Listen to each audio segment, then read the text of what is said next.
The lead in the water didn't just poison the body. It carried a frequency that tuned every brain in the town to the same nightmare. In 1962, a small industrial village in the valley began to change. It started with a hum in the pipes, a low vibration that made the silverware dance on the tables.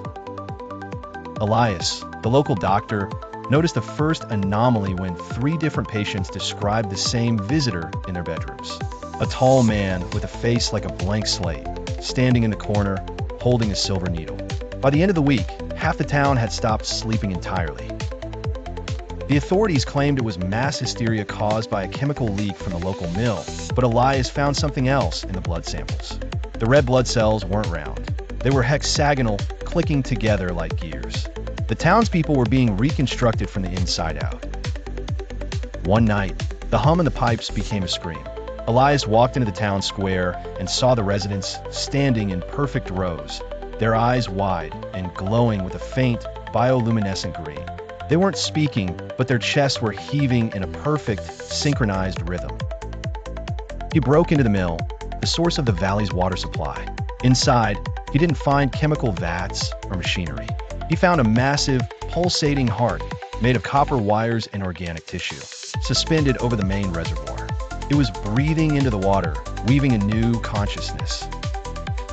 A man in a lab coat, or what looked like a lab coat made of human skin, emerged from the shadows of the rafters. "The human vessel is too fragile for the coming age," he whispered. "We are simply reinforcing the threads. We are making a town that can never die." Elias realized the leak was a deliberate harvest. The mill wasn't producing paper. It was a loom for a new kind of humanity. He grabbed a fire axe and swung at the copper heart. The moment the blade bit into the tissue, every person in the town square let out a synchronized shriek. The heart began to bleed a thick, silver liquid that hissed as it hit the floor. The scientist didn't stop him. He simply watched with eyes that were now rotating brass cogs. "You can't stop the weave, Elias. You're already part of it." Elias looked at his own hands. The skin was beginning to shimmer, turning a pale, metallic gray. His veins were tightening, pulling his muscles into rigid, geometric patterns. He wasn't a doctor anymore. He was becoming a component, a structural support for the machine. He managed to ignite the silver liquid with a flare, and the mill exploded in a column of violet fire. The scream from the town ended abruptly, replaced by a silence so heavy it felt like a weight. He crawled away from the inferno, his body smoking and his mind fracturing. When the state investigators arrived, they found a crater where the mill had been. The townspeople were all found in their beds, completely catatonic. Their blood was normal, their bodies healthy, but their minds were empty rooms. The software had been deleted by the fire. Elias was found wandering the woods months later. He couldn't speak, but he spent every waking hour weaving intricate patterns out of dry grass and wire.